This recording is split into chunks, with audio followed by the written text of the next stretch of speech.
Диаспоралардын ролу абдан чоң. Булар мамлекеттер аралык өз ара аракеттердин көпүрөсү, чет жерлерде кыргыз маданиятын бекемдөөчү механизми, курч социалдык маселелерди ыкчам чечүүчү чоң күч. Мекендештердин башына оор иш түшкөндө, кыйынчылыктарда ар тараптуу жардам бересиздер. Мекендештерибиздин дарылануусуна каза болгондо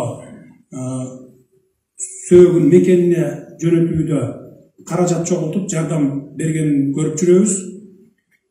Мындан ары груз 200-ни мамлекетибизге жөнөтүүдө бардык чыгымын мамлекет толук мойнуна алат. Бул маселени уюштурууда элчилик менен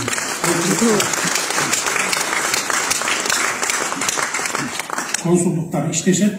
Ар бир төлөнүүчү чыгымын жерине жетип барып, толук төлөп, Кыргызстанга жөнөтүү маселеси уюштурулат.